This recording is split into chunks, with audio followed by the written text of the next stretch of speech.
When my sister, Annie, was 18 and I was 21, she got pregnant and had a daughter, Sophie. She developed what we believe was postpartum depression, but was never diagnosed as she refused therapy. When Annie's school started up again, our mother took on all childcare of Sophie. As Mum took on more childcare, Annie seemed more like her old self, happy, outgoing, generally mentally healthy. Then within 6 months of Sophie's birth, Annie got pregnant again with another girl, Laura, and the cycle of PPD symptoms. Mum taking over, and Annie's mood improving repeated. When Laura was 2 and Sophie was 3, Annie decided to move out of our parents' home, alone, and said she wanted our parents to adopt/raise her daughters. They said no. Annie said she couldn't take care of the girls as she had her own life and being a parent made her miserable. My husband and I already had 4 kids of our own, we'd bonded with the girls, and we had the resources for 2 more. So we offered to take them in, and Annie let us legally adopt them before moving about 8 hours away. It's been about 5 years, and the kids are doing well. It was a rough start, but we're now a stable, loving, healthy family unit. Sophie and Laura are 7 and 8, and Annie has recently lost her job and had to move back in with our parents. Annie has now asked for custody of Sophie and Laura. I'm writing custody like that because it wouldn't be custody in the legal sense. As she willingly surrendered all legal rights to the girls and can't get them back, we checked with a lawyer. However, Annie wants the girls to live with her. Initially she said she wanted them full-time and to legally adopt them back from us, which we obviously refused. Then she offered a compromise of alternate weeks, so 50//50 custody. Again, we refused. Given her insistence, we don't even want her around Sophie and Laura. So we've not been going by my parents' house as we typically do. It's been a month of constant badgering, insisting we let Annie bond with her daughters and allow her to at the very least take them for overnight visits, saying that Annie had PPD 5 years ago. And now she's ready to be a parent. I've responded that we are not babysitters, we are Sophie and Laura's parents.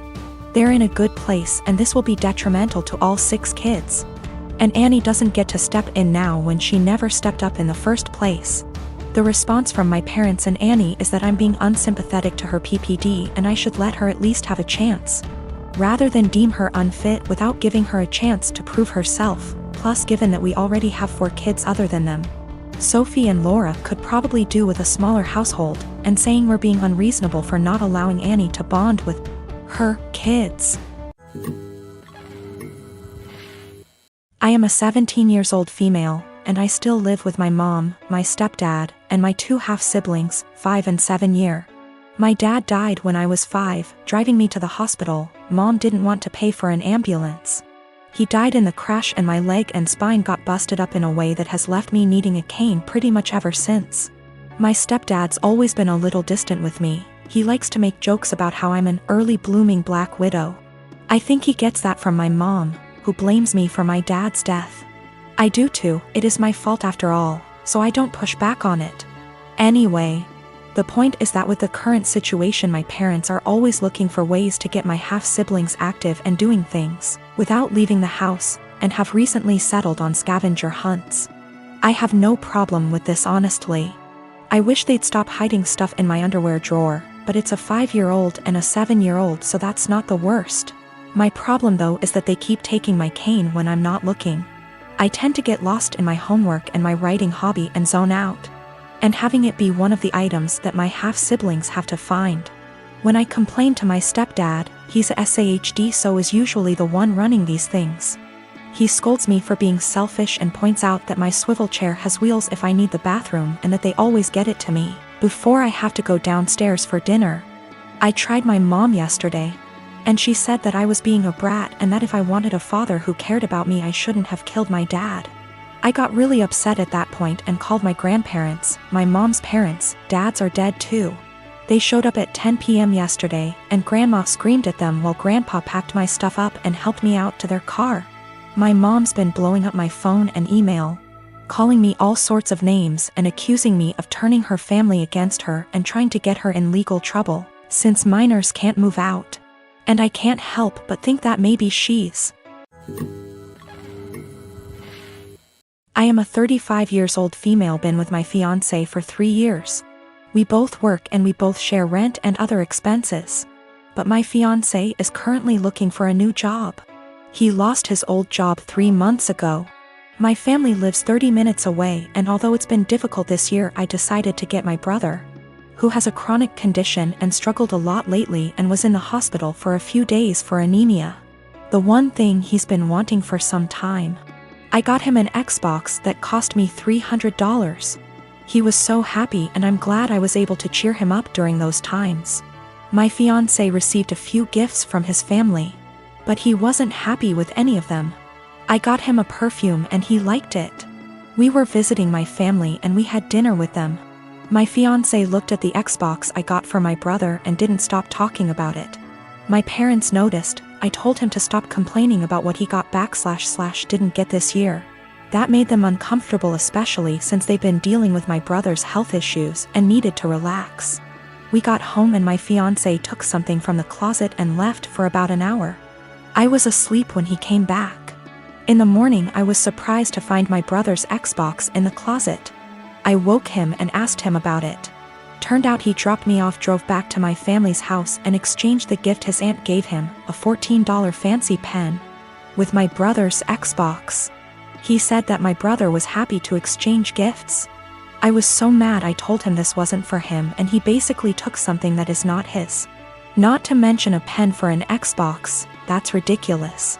He told me that maybe I shouldn't have spent $300 while trying to pay for rent.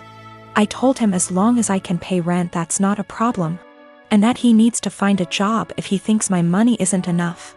I called my mom and I found out that they didn't actually exchange gifts. My fiancé pressured my brother into giving him his Xbox. I was livid and so mad. I told him to take the Xbox back to my brother, but he said it was between him and my brother, but I insisted. He refused, so I ended up taking it myself.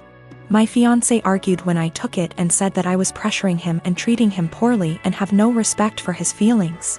I told him he was wrong to make my brother give him his gift and causing him stress and ruining his joy. I apologized to my brother and my parents, and I felt awful because of how my fiancé behaved. My fiancé isn't talking to me, saying that I have no consideration for his feelings and not understanding how he feels, not having money to buy himself the things he likes. I'm surprised because he has never done anything like this before. I get that he's struggling with finding a job, but this is not an excuse. I'm at the gym today and I'm walking towards an empty squat rack. 10 feet in front of, and 1 foot to the right of my rack is another rack that a girl, Belinda, is doing squats on. While walking up, I briefly noticed that her leggings are see-through, and when she bends down in her squats you can easily tell she's also not wearing underwear. That's not my business, that's her choice. But it made me uncomfortable to take a rack that was kinda behind her. I had been waiting my entire gym session for one of these racks to open up, and this was my last lift before leaving. So I went ahead and took it. I went through my workout as normal. After every set I check my phone for 5 to 20 seconds. I track every single set for every single lift in a spreadsheet to note how much I lifted and for how many reps. Sometimes I need to remind myself what I did last week to make sure I'm progressing. Sometimes I'm just checking the time. Sometimes I'm changing the song on my Spotify. Tonight specifically, there was a very important basketball game being played, so I wanted to keep up with the score. So I use my phone a lot at the gym. I finished my 3rd set when Belinda turns around and walks up to me, with her phone up, yelling, "What the are you doing? Perv, stop pictures of me." I'm caught completely off guard, but I explain that I'm just taking notes on what I'm lifting. That I'm not paying attention to her at all. She's being extra loud so other people are looking at me, plus she's recording me, and she demands I go through my pics / vids to show her what I was recording, and I delete the ones I took of her. I try to again explain I didn't record anything of her at all. She's yelling that if I have nothing to hide I should have no problem showing her, so I insist on going to gym management. Once at the front we both explain our stories. She's still recording. The normal gym attendee asks me if I'm willing to show her, a neutral third party, my pics / vids. She also says if I have nothing to hide it's not a big deal and we can squash it right now. I refuse. I have my own uncensored pics in there plus those of my GF. I'm not gonna let anyone force me to show them for some bullshit. I do show her my spreadsheet, which shows it's been revised over 15 times in the past 50 minutes. So that proves what I was using my phone for. That was received well, but they still expected me to prove my innocence. I told them they need to review the cameras. Apparently only the manager has access to them, so I was told he'd call me before the end of the night, in about an hour. My GF tells me I should have just let them look at my phone because she doesn't mind and it would have cleared this all up. But I mind. I get that someone wouldn't want someone taking pics of them. But violating my privacy to prove I wasn't taking pics of you crosses a line for me. Just talked to the manager. He checked the footage. He couldn't see what was on my screen in the footage. But he said it looks like I had my phone pointed towards the ground right in front of me the whole time. In his opinion, not high enough to even take a pic of her, and never angled in her direction. Apparently I was gonna get banned from the gym if the cameras didn't absolve me. And also I'm not the first person that has been accused by Brenda, but she legit had a creeper before.